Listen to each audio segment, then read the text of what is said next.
네, 걸리면 죽는다 이영풍 기자 나오셨습니다. 안녕하십니까? 아, 김소연을 얘기하나? 넌 경장에? 김소연 변호사 나오셨어요. 네, 안녕하십니까? 네. 이영풍 기자 지금 국회에서 오는 길입니까? 네, 국회 그 과방이 예. 이진숙 방통위원장 내정자 청문회 하는데 그 참고인으로 갔다가 지금 오는 길입니다. 어땠어요? 제가 보니까 그 민주당 의원들이 네. 이 취재력이 좀 떨어지는 것 같아요. 그러니까 이 취재력이 떨어지니까 그 이진숙 그 방통위원장 내정자를 정말 이 궁지로 몰아넣지를 못하더라고요. 그래서 극우 타령하더라고요. 그래서 오늘 사실 사상 검증장이었습니다. 사실 국회 가방위가. 그래서 제가 이거 역 메카시즘 과방인가 이런 생각이 들었어요. 저는. 그러니까. 예. 네.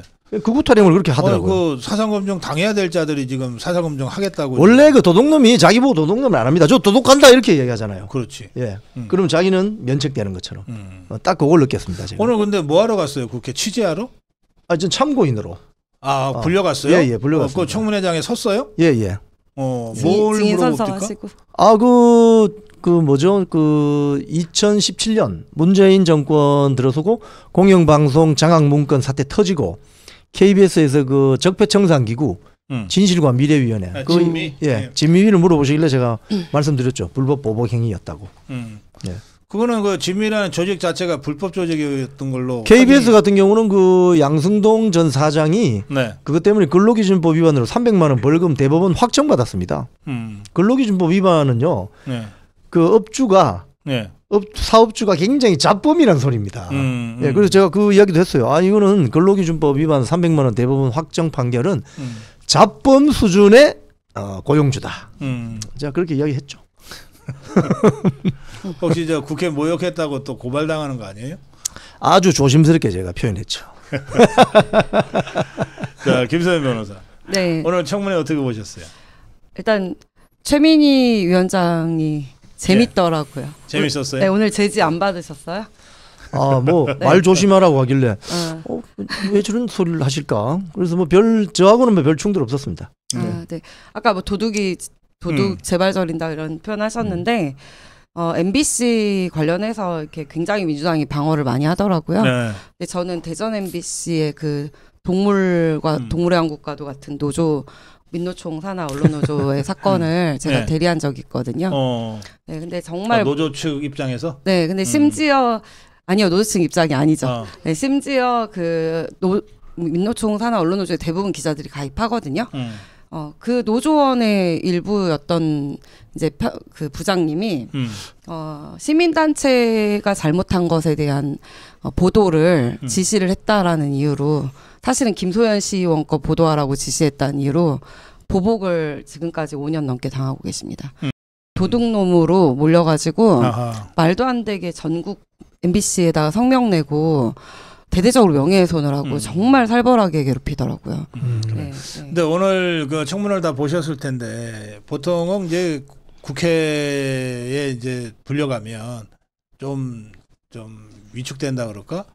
아니면 좀 그 국회 분위기에 맞춰서 하려고들 하잖아요. 네. 근데 이진숙 후보자는 전혀 안 그렇던데. 이진숙 그 후보자는 제가 오늘 장시간 앉아서 봤는데요. 제가 마침 이진숙 후보자 바로 뒤에 앉았습니다. 네.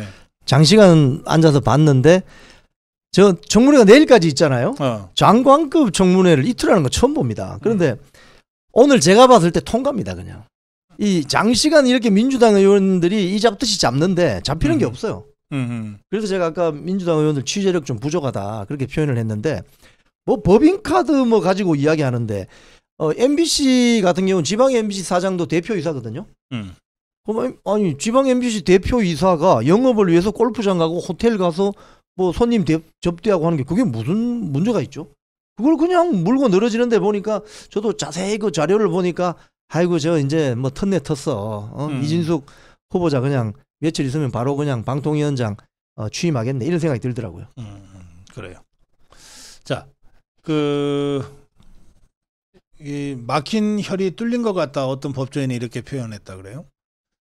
그동안 2년 동안 윤석열 정부 출범한 후도 2년이 지났잖아요. 한동훈이가 법무장관으로 이원석이가 검찰총장으로 있으면서 문재인이 털끝 하나 못 댔어요. 근데 이렇게 해서 이 묵은 숙제들이 쫙 쌓여 있었는데 이제 김명수 부르고 뭐 저 서모 문재인의 그 전 사위 서모 부르고 이런 식으로 해서 또 노영민이 뭐 김현미에서 이게 일제히 수사가 쫙 속도를 내고 있는 듯한 느낌을 최근에 받나 봐요. 그게 이제 장관이 박성재 장관으로 바뀌고 박성재 장관이 인사를 한 게 이창수 서울중앙지검장이거든요. 그 이후에 이제 생긴 변화인데 김소연 변호사, 네. 이 상황을 어떻게 보십니까? 우리가 그동안 몰랐던 걸 깨닫게 됐죠. 죄송하지만 우리 한동훈 당대표님과 당대표님이 법무장관 시절 그리고 그 밑에 이원석 검찰총장 시절에 왜 혈이 막혔을까 이런 의구심을 갖게 하는 혈이 막히긴 막혔어요. 다들 답답해했거든. 막혔었어요. 저는 어쨌든 사건을 진행을 하기 때문에 그리고 공익고발도 뭐 우리 자유대한민국당 오상정 단장님하고 가끔 하고 하거든요. 진행이 안 됐습니다. 네, 우리 김명수 대법관 전 대법원장에 대한 소환 같은 경우 3년 5개월 걸렸잖아요. 이것도 단장님이 고발하신 거거든요. 아, 오상정 단장이. 네네네. 근데 우리 임성근 전 부장님 헌재 탄핵 사건도 저도 대리 들어갔었는데요. 정말 몸 아프시고 힘들고 진짜로 아파서 네. 예. 그거 녹음 없었으면 거짓설명서한테 그대로 당할 뻔한 사건이거든요. 근데 사람이 죽어나가도록 괴롭히는 동안 소환을 안 했다는 게 저는 정말 용서가 안 됩니다. 네. 지금이라도 정말 우리 뭐 국민들을 위해서 하는 거지만 개인적으로도 너무 감사합니다. 진짜 지금이라도 수사를 하는 게. 네. 네. 이 사건들이 전부 다 서울중앙지검에서 지금 이 수사를 일제히 지금 속도를 내고 있어요. 지금 사실 이것도 뭐 언론 게 은은데요. 기자들끼리 이런 이야기를 합니다. 기자는 잘 떠들고 경찰은 잘 잡아오고 검찰은 영장 잘 치고 판사는 영장 잘 발부하면은 우리 사회가 안전해진다. 뭐 이런 뭐 이야기를 합니다. 근데 법무부 장관이나 뭐 검찰총장이나 뭐 알면서도 안 한 것인지 또는 뭐 진짜 몰랐던 건지 모르겠지만 아니 중앙지검장을 바꾸니까 이렇게 달라지잖아요. 그렇지. 법무부 장관을 바꾸니까 이렇게 달라지잖아요. 지금 많은 애국 시민들이 답답해하는 것이 뭐냐 하면 왜 문재인 주변은 수사를 안 하느냐 이거 답답하잖아요. 근데 이제 이렇게 손을 대잖아요. 근데 왜 갑자기 화를 내고 그러실까? 막 감찰하고. 아니 검사들이고 범죄 혐의가 있는 사람 수사하는 게 당연한 거지. 왜 화를 내고 말이지. 자기한테 사전 보고 안 했다고 감찰하겠다고 그러면 안 돼요. 대한민국 그래도 검찰의 검사들은 수준이 있는 사람들입니다. 그렇게 하시면 안 되죠. 그래요. 이원석이가 지금 뭐 방방 뜨고 있는 상황을 먼저 말씀을 하셨는데 김소연 변호사. 네. 이 김건희 여사 소환 대면 조사 관련해서 지금 이원석이가 지금 처음엔 감찰한다고 그랬다가 진상조사로 지금. 그러니까 이창수 지검장이 하려면 지금 하지 말고 나중에 해라. 지금 수사 중이다. 꼭 하려면 나만 해라. 지금 이렇게 지금 공개적으로 입장 표명을 했습니다. 어떻게 보세요? 검찰총장하고 중앙지검장 역할이 바뀐 것 같다라는 생각도 들고 그리고 사실은 외풍을 막아줘야 되거든요. 우리 윤석열 대통령께서 검총 시절에 어땠습니까? 밑에 뭐 중앙지검장을 비롯한 특히 한동훈 검사에 대해서 조국 수사 마음껏 할 수 있도록 다 방탄해줬잖아요. 그래서 우리 국민들이 진실을 알게 되고 그 입시 부정이나 여러 가지 조국 일가의 범죄에 대해서 공소시효 놓치지 않게 사법 정의를 실현을 할 수 있었거든요. 네. 근데 외풍을 막아줘야 되는데 그냥 자해행위를 불사하고서라도 검찰 조직을 스스로 능욕해서라도 누군가에게 충성맹세를 해야 되는 거 아닌가. 되게 보여주기식 정치 행보로밖에 안 보이거든요. 이제 임기 2달밖에 남지 않은 검찰총장이 잘 후배들 다독다독하고 할 일 마무리 잘해서 인수인계 해줄 생각을 해야지 왜 막판에 이런 무리한 행동을 하는지 모르겠습니다. 지금 동기가 뭘까요? 이게 이제 이렇습니다. 이 정점식 정책위의장이 잘 정리를 했어요. 며칠 전에. 무슨 소리냐면은 현직 대통령의 영부인을 직접 이렇게 스로건에 이제 내고가 됐겠죠.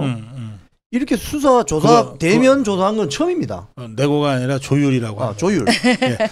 조율 좋습니다. 자, 그리고 직접 대면 조사, 비공개 대면 조사한 건 처음이잖아요. 예, 처음이에요. 전직 대통령의 부인들을 조사한 사례는 있죠. 뭐 이순자 여사나 또 권양숙 여사나 뭐 이런 경우는 있습니다. 그러면 그때는 다 대통령이 다 임기가 끝난 거였어요. 그때도 마찬가지입니다. 권양숙에 대해서도 제3의 장소인 부산지검으로 와라. 대검 중수부 검사들이 내려왔어요. 제3의 장소로. 서로 내고가 아니고 조율. 조율하시면 되잖아요. 그죠? 이번에도 조율한 겁니다. 네. 그러면 서울 시내 서초동 그 검찰청에 오면은 금방 소문 나거든요. 네. 기자들이 워낙 많기 때문에. 거기 계속 뻗치기 한다면서. 뻗치기 하고요. 이 벽치기도 합니다. 이렇게 듣고. 그러니까 이게 조국이가 그 포토라인을 없애버리고 나니까. 그렇죠. 예. 이게 기자들이 주요한 인사들이 언제 들어올지 모르니까 할 수 없이 하루 종일 뻗치기를 하게 되는 거예요. 합니다. 심지어는 그 카메라 갖다 대놓고 네. 누가 오면 바로 혹시 누가 이재명이나 누가 오면 바로 찍으려고 뭐 이런데 대통령 경호법상 현직 대통령의 영부인에 대해서 조율을 해서 제3의 장소에서 비공개 대면 조도 한 거예요. 이건 할 수 있는 거죠. 그죠? 이게 뭐가 문제냐는 거예요. 그 다음에 왜 사전 보고 안 했어? 이 중앙지검 검찰총장한테. 이거는 자기가 화낼 일이 아닙니다. 지금 검찰청법상 이 사건 도이치모터스 사건 같은 경우는 검찰총장이 수사지휘가 배제돼 있습니다. 이건 문재인 정권 때 이미 만들어져 있는 거예요. 추미애가. 네, 추미애 장관이 해놨다니까요. 그럼 2년 동안 이걸 강력히 어필해서 수사지휘권이 자기한테 올 수 있도록 노력을 했나? 한번 했다고 그러던데. 안 되면 계속 해가지고 자기가 지휘권을 갖든지. 자기가 그래놓고 이제 와서 왜 갑자기 화를 내요? 이해가 안 되는 거죠. 그 수사지휘권을 얘기했는데 박성재 장관이 수사지휘권을 복원하는 것도 수사지휘다. 그 수사지휘권은 그렇게 자꾸 쓰는 거 아니다. 이렇게 거절했는데 사실은 그 전에 박성재 장관 하기 전에 한동훈이랑 뭐 둘이가 친구 사이라며 같은 뭐 사법 연수원 동기라며. 동기인데 친구가 아닌가? 친구는 아닌 거. 친구는 아닌데 어쨌든 동기라. 그러면 한 사람이 법무장관이 추천한 검찰총장이고 지금 둘이는 찰떡궁합이라며. 그러면 둘이서 의논했으면 간단하잖아. 그렇죠. 왜냐하면 법무부 장관이 검찰총장의 지휘권을 박탈한 거니까 그걸 회복시키는 것도 법무부 장관이 하는 거거든. 그러니까 한동훈이랑 이원석이가 서로 한마디만 했더라도 그때 다 풀어서 지가 수사지휘 할 수 있는 건데 그걸 내비nog 하고 있다가 한동훈이 그만둔 다음에 그것도 이제 지가 그만두기 얼마 전에 이건 뭔가 지가 좀 해야 될 것 같으니까 그때서야 수사지휘권 복원해달라 그러니까 이게 어디로 튈지 모르니까 박성재가 거절한 거거든요. 그러니까 이번 사건도 사실 이창수 중앙지검장이 전주지검에서 올라와가지고 수사를 이렇게 활기차게 안 했으면 벌어지지 않을 일이잖아요. 네. 사실은. 네. 그러니까 그동안 일을 안 하고 있다가 갑자기 부지런한 사람이 와서 수사를 열심히 하니까 이런 문제 생기는 거잖아요. 그러니까 본인의 잘못도 있는 거죠. 기존처럼 그냥 몇 년간 소환 안 하면 되거든요. 이원석 총장 시절처럼. 네, 김건희 여사도 소환 안 하고 그냥 있으면 아무 일도 없었을 것 같은데요. 네. 아니, 그리고 이제 그 제3 뭐 이렇게 장소에서 소환해서 조사하는 거는 그 당연히 뭐 우리 대통령이나 여사님에 대해서도 할 수 있지만 제 기억에 예전에 그 문재인 정권 때 아주 옛날 사건들 끌어가지고 다시 정권에 막 뭐 부역할 수 있게 했던 사건들이 있거든요. 장학선 이래가지고 장자연 뭐 김학의 막 이런 거 있잖아요. 그런 거 할 때 그 김학의 전 차관님한테 뭐 청탁했다라는 업자들이나 뭐 그거 관련된 사람들 있잖아요. 진술을 받을 때 막 뭐 호텔 이런 데 가서 진술 받고. 그래요? 예. 네, 별걸 다 했습니다. 그때 이원석 총장은 혹시 문제 제기 한마디라도 내부에서 이프로스에서라도 한마디라도 한 적 있는지 전 되게 궁금해요. 네. 그렇게 디테일을 뭐라고 할 수 있는 사람이라면. 네. 자, 뭐 이 정도 하죠. 전대 어떻게 보셨습니까? 사실 저는 개인적으로 4명의 후보가 나왔으니까 그리고 투표율이 50%를 넘지 않았기 때문에 결선 투표로 갈 것이다. 이렇게 저는 개인적으로 예상을 했었습니다. 그런데 결과는 뚜껑을 열어보니 한동훈 후보가 62% 한 방에. 그래서 저는 이거 의외다 이거. 뭐 어디 통반장 선거도 한 3-4명 나오면 표 갈라져 가지고 원래 이거 결선 투표 가는데 이거는 어떻게 이렇게 됐을까? 자, 일단 계량적인 수치만 놓고 보면 바람이 조직을 이겼다. 저는 이렇게 봅니다. 결국은 이 국민의힘이 뭐 여러 가지 뭐 좀 국민의힘 당원들로부터 조금 불만족스러운 그런 것들이 쌓여 있는데 그게 이번에 그 바람몰이에 뭐 이렇게 넘어간 것이 아닌가. 그래서 기존에 있던 조직들이 별로 힘을 가지지 못하는 뭐 이런 것으로 저는 봅니다. 예, 어떻게 될까요 앞으로? 재밌어질 것 같은데요. 일단은 저는 그렇게 생각해요. 이건 73년생 한동훈부터 그리고 또 책 있잖아요. 그 책부터 시작해서 그 이전에 위드운이라는 카페부터 시작해서 이건 뭐 정치 공작이라고 생각을 하고 있고요. 그냥 제가 현장에서 이제 느낀 건데 정말 오래된 당원 어르신들 있잖아요. 지역에서 버스 타고 오신 분들하고 얘기를 해봤거든요. 네. 근데 한동훈 후보가 대통령의 적자라고 생각하시더라고요. 대통령이 가장 사랑스러워하고 가장 예뻐하고 대통령에게 가장 협조를 잘할 거라고 알고 계신 분들이 많더라고요. 생각보다. 그러니까 이 유튜브나 이런 데서 여러 가지 의견들을 우리 박사님 포효하시는 거 제가 봤거든요. 네. 틀린 게 아니고 졌다였나? 네. 그런 것들 아무리 말씀하셔도 생각보다 많은 사람들에게 설파가 안 되더라라는 걸 느꼈습니다. 저기 사실은 이제 총선 때 총선 초기 때 한동훈 비대위원장이 사실은 사람 끄는 거는 성공했잖아요. 뭐 셀카 이러면서 성공했잖아요. 근데 그 바람이 지방에는 여전히 남아 있습니다. 네, 맞아요. 그런데 그 이후에 벌어진 이렇게 아주 시시콜콜한 이야기들은 정치 고관여층만 이해를 해요. 그런 정보들은 아까 말씀하신 그런 시골이나 지방에 있는 연배 많으신, 연배 높으신 어르신들은 잘 모르는 거죠. 그러니까 한동훈은 여전히 윤석열 대통령의 뭐 양아들처럼 황태자인가? 밀어줘야지 이런 바람이 있었을 거다 이 말이죠. 이런 점도 있는 것 같아요. 그러니까 이제 뭐 제가 여기서 혼자 그 한동훈의 실체를 아무리 얘기해도 이를테면 100만 명 이상으로 전파할 수가 없잖아요. 제 구독자가 100만이니까 더 이상은 제 방송을 안 듣는다는 뜻 아닙니까? 그러면 훨씬 더 많은 사람들은 조선일보 사설을 보고 판단하게 돼 있어요. 또 무슨 KBS건 무슨 이런 방송 보고 하게 돼 있는데 그 모든 기성 언론들이 다 좌파들한테 절대적으로 유리할 뿐만 아니라 우파 경우에도 이 기회주의 출세주의자들이 우파연하면서 거의 다 지금 장식하고 있어요. 이를테면 웬만한 주류 언론은 그래도 1대1이라는 기계적 균형을 가지고 좌파 하나 부르면 우파 하나 부르거든요. 근데 이 우파가 진짜 우파가 아닌 거야. 기회주의 출세주의 우파인 거예요. 그러니까 전부 한동훈한테 줄선 우파들만 나오는 거야.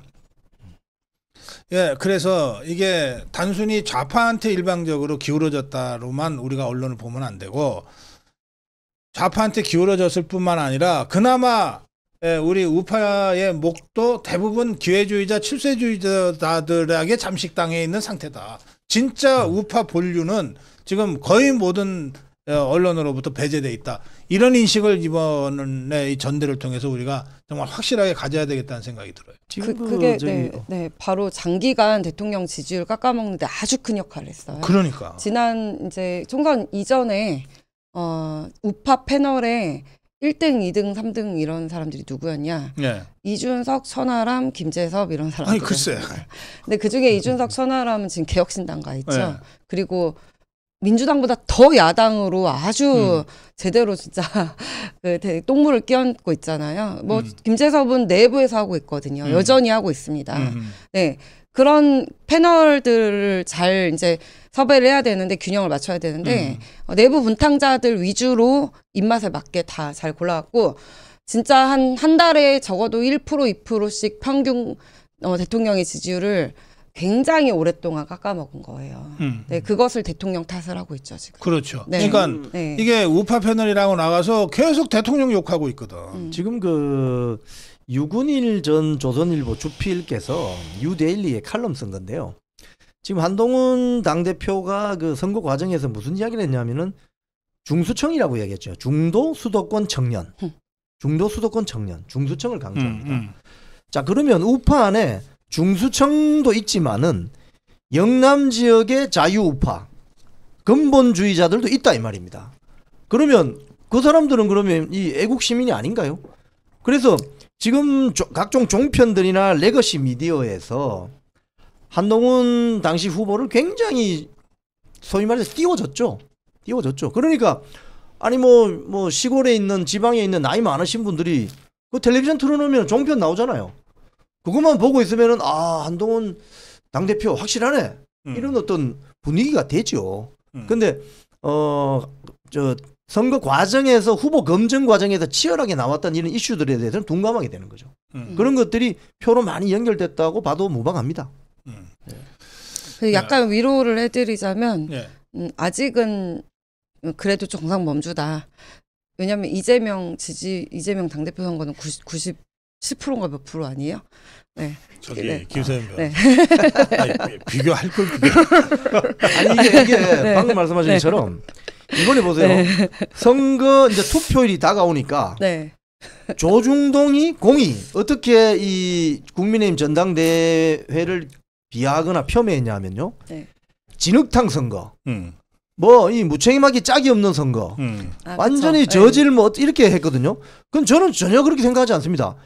국민의힘 이번에 전당대회야말로 후보 검증을 치열하게 하고 이슈 파이팅 했던 아주 자유민주주의 체량이 원래 시끄러운 거예요. 맞아요. 그래야죠. 저 민주당이나 조국당처럼 저렇게 전당대회 할 것 같으면 국고보조금 안 줘야 됩니다. 저는 정당은. 네? 지금 뭐 이미 다 후보 정해놓고 하는 거 아니에요. 그러니까. 자, 앞으로가 중요한데 네. 오늘 뭐 대통령이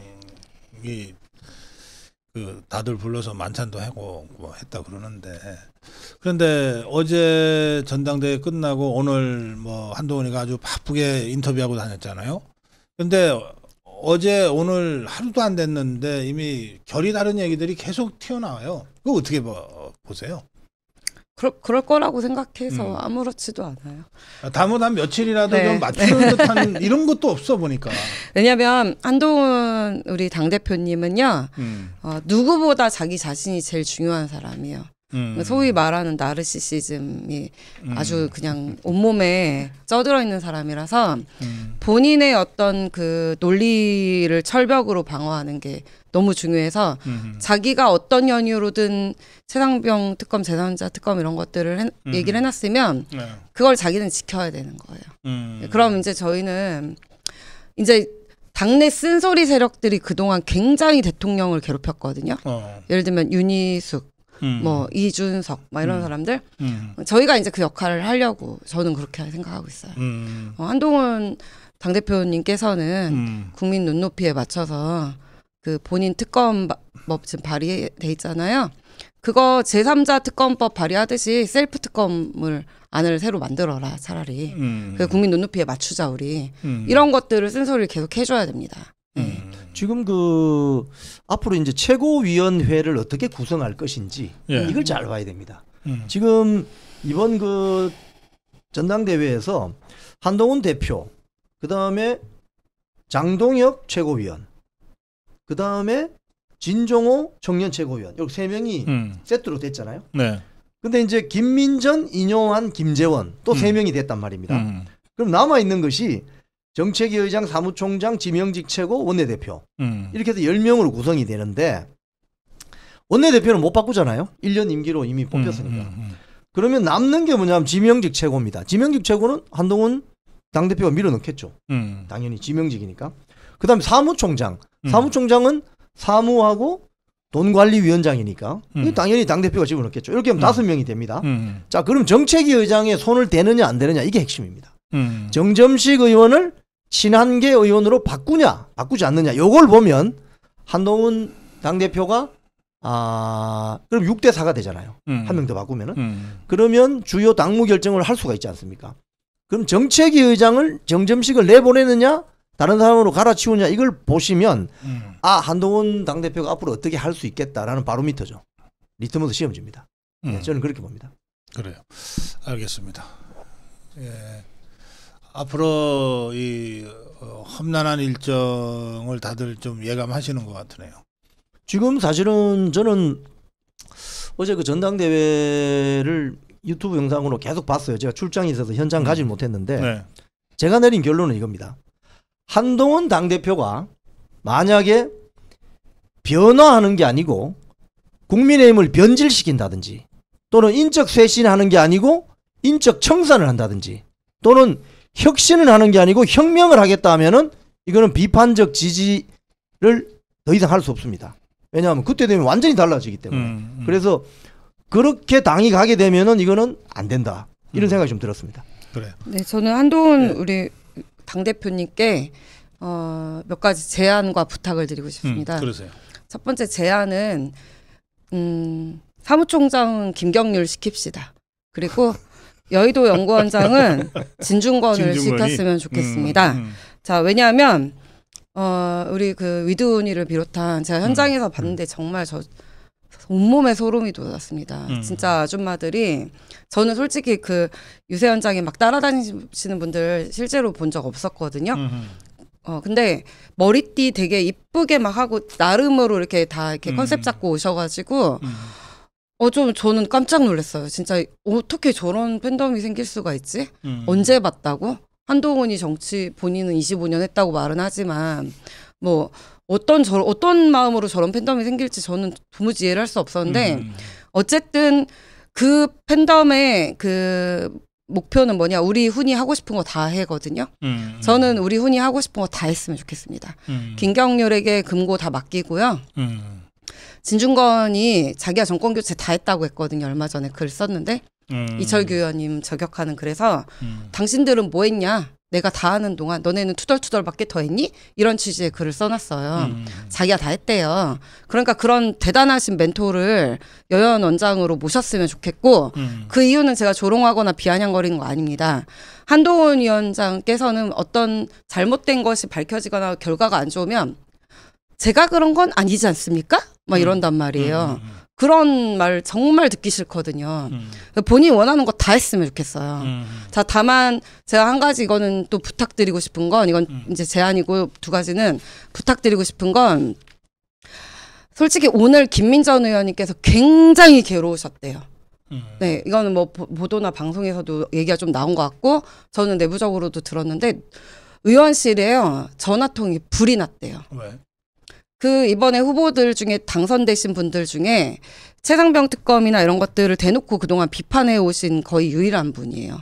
인요한 우리 의원님이야 좀 이렇게 연세도 있으시고 물론 김민전 의원님도 연세가 있으신데 어떻게 못했는지 소위 말하는 한 딸이라고 불리는 사람들이 하루 종일 전화해서 가만히 안 두겠다는 식으로 협박하고 너무 괴롭혔다는 거예요. 자, 이거는 누가 막아야 되냐면 훈이가 막아야 돼요. 훈이가 한마디만 하면 그런 폭력적인 일 안 할 거거든요. 이거는 민주당에서나 있을 법한 일이지. 이렇게 팬덤 정치 계속 할 건지 전 묻고 싶어요. 그만했으면 좋겠습니다. 네, 우리 뭐라고 안 할 거니까 훈이 하고 싶은 대로 다 해도 그냥 지켜볼 거니까 다른 의원들 괴롭히는 일 하지 맙시다 정말. 네, 이건 제안입니다. 이건 정말 부탁입니다. 부탁. 네. 그래요.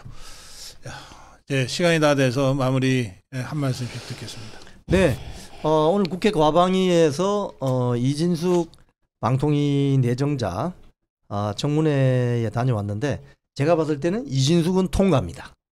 내일이 지나면 이진숙 방통위원장이 방통위원장으로 취임을 하고 MBC 박문진 이사를 다 바꿔가지고 안영준 MBC 사장, 민노총 출신 사장을 좀 몰아내 주시기 바랍니다. 그래요. 김소연 변호사. 네, 저도 이진숙 우리 전 MBC 사장님 그리고 후보님 보고 너무너무 멋있었거든요. 그 중에서 여기 오기 직전에 나왔던 7시 정도에 나온 기사를 보면 네. 극우라는 규정이야말로 인신 모독이다. 네. 세월호 오보엔 사과드린다고 하셨는데 솔직히 말하면 지난 수년간 전 달림은 영창으로 그거 현수막 걸었다가 극우몰이를 진짜 엄청 많이 당하고 극우몰이 당해서 컷오프 전문이거든요. 근데 우리 그 정말 그 언론의 상징과도 같은 이진숙 사장님, 우리 후보님께서 극우라는 표현을 함부로 쓰는 것이야말로 인신모독이다라고 말씀을 해주셔서 너무너무 감사합니다. 네. 그래요. 예, 오늘 걸리면 죽는다. 여기서 마무리하겠습니다. 이영풍 기자, 김소연 변호사와 함께했습니다. 고맙습니다. 네, 감사합니다. 네.